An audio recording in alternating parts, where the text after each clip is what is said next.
La mayoría de la gente sueña con ser más inteligente, pero aquellos que lo son, a menudo solo sueñan con una cosa: encontrar el interruptor para apagar su mente, aunque sea por un solo minuto. Te han vendido la idea de que un alto coeficiente intelectual es un boleto dorado a una vida de éxito y genialidad. Una total y vil mentira. Para muchos, es una jaula invisible, una carga que nadie más puede ver. Este no es un video para celebrar a los genios. Es una advertencia sobre el precio que pagan. La cultura popular nos ha mostrado genios que son carismáticos, excéntricos y siempre un paso por delante, como si su inteligencia fuera un superpoder sin inconvenientes. Pero la realidad es mucho menos glamurosa. La verdad es que una mente que funciona a una velocidad y profundidad anormales no está diseñada para el mundo en que vivimos. Es como tener un coche de Fórmula 1 para ir a comprar el pan. Suena increíble, pero en la práctica es frustrante, ruidoso e ineficiente. El motor se sobrecalienta en el tráfico y todos te miran raro. El primer círculo de este infierno personal es la soledad. Y no es una soledad romántica, es una desconexión fundamental.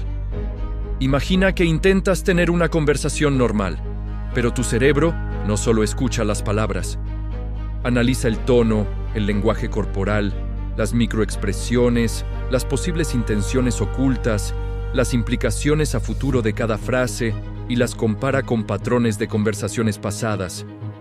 Todo esto en una fracción de segundo. La charla casual, el small talk, se convierte en una tortura. No por arrogancia, sino por un agotamiento extremo. Es como intentar correr una maratón con el peso de una armadura. Esto crea una brecha. Las personas con un IQ muy alto a menudo sienten que hablan un idioma diferente, incluso cuando usan las mismas palabras. Explican una idea y simplifican y vuelven a simplificar, hasta que la idea original pierde toda su esencia, solo para que la otra persona pueda entender una versión diluida. Con el tiempo, muchos simplemente dejan de intentarlo. Se retiran. Eligen el silencio antes que la frustración de ser constantemente malinterpretados.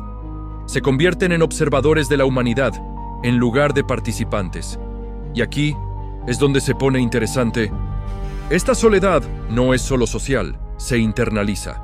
La mente se convierte en una cámara de eco donde los pensamientos rebotan sin parar, sin nadie que pueda ofrecer una perspectiva que realmente la desafíe o la comprenda en su totalidad.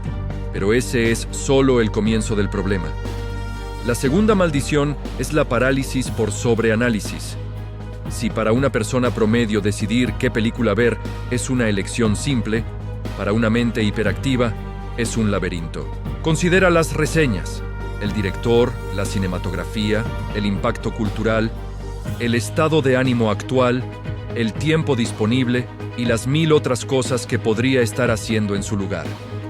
Una decisión trivial se transforma en un problema de optimización complejo. Y la respuesta más común a un problema demasiado complejo es no hacer nada. Esta es la razón por la que muchos individuos brillantes parecen procrastinar o ser indecisos. No es pereza, es el peso de la conciencia. Cuando puedes ver 20 futuros posibles basados en una sola decisión y 19 de ellos tienen fallos potenciales, el miedo a elegir el incorrecto es paralizante. Tu propia mente se convierte en tu peor enemigo, construyendo argumentos y contraargumentos tan sólidos que cualquier camino parece una trampa. La supuesta ventaja de ver todos los ángulos se convierte en una jaula que impide el movimiento. Cada oportunidad es también un riesgo, cada solución un nuevo problema. Y esta tendencia a desmenuzar la realidad no se detiene en las decisiones cotidianas. Pronto, la mente se vuelve hacia adentro, hacia las preguntas más grandes. ¿Por qué estamos aquí? ¿Cuál es el propósito de todo? La mayoría de las personas pueden dejar estas preguntas en un segundo plano, pero para una mente que no puede dejar de analizar, se convierten en una obsesión, un ruido de fondo constante. Y es aquí donde la ansiedad existencial echa raíces. Si puedes ver con claridad la insignificancia cósmica de tus acciones, ¿cómo encuentras la motivación para actuar? si entiendes la fragilidad de los sistemas sociales, económicos y ecológicos, ¿cómo puedes vivir sin un miedo constante? Ves los engranajes de la máquina, pero también te das cuenta de que nadie está realmente al volante. El problema no es solo pensar demasiado, es ver demasiado. Y lo que se ve no siempre es agradable. Y esa es la trampa, ¿verdad? La inteligencia que te permite ver el panorama completo es la misma que te encadena a la inacción. Te conviertes en un espectador experto de un desastre a cámara lenta, capaz de analizar cada grieta en la pared, pero sintiéndote demasiado pequeño para sostener una sola viga. Es la parálisis del análisis llevada a su conclusión existencial. La sociedad nos vende una narrativa de control. Nos dice que si trabajamos duro, si somos listos, si votamos correctamente, si reciclamos lo suficiente, podemos dirigir el barco. Pero cuando ves la inmensidad del océano, las corrientes invisibles de la economía, la historia y la psicología humana, te das cuenta de que apenas puedes controlar tu propio remo.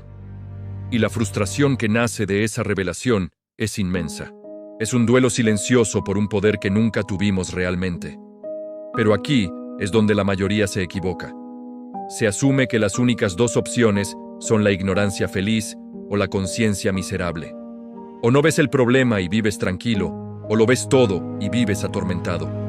Pero existe una tercera vía, una que no requiere que te ciegues ni que te ahogues en la desesperación. Pero aquí es donde la mayoría se equivoca. Se asume que las únicas dos opciones son la ignorancia feliz o la conciencia miserable. O no ves el problema y vives tranquilo, o lo ves todo y vives atormentado. Pero existe una tercera vía, una que no requiere que te ciegues ni que te ahogues en la desesperación. El antídoto no es la ignorancia, es el enfoque radical. Piensa en ello. Si estás en medio de un océano infinito, intentar controlar el océano es una locura. Pero puedes concentrarte en tu balsa, puedes reforzarla, puedes repararla, puedes aprender a navegar las olas inmediatas que te golpean. Dejas de mirar al horizonte inalcanzable y te centras en los 2 metros cuadrados de madera que te mantienen a flote. Ver la máquina global no te obliga a intentar arreglarla entera. De hecho, te libera de esa responsabilidad imposible. Tu tarea no es rediseñar los engranajes del universo. Tu tarea es encontrar tu punto de apalancamiento. Ese pequeño lugar en el sistema donde tu acción, por diminuta que sea, tiene un efecto real y tangible. Para algunos, ese punto de apalancamiento es su familia. Crear un entorno estable y amoroso en un mundo caótico es un acto de rebelión profundo. Para otros, es su trabajo.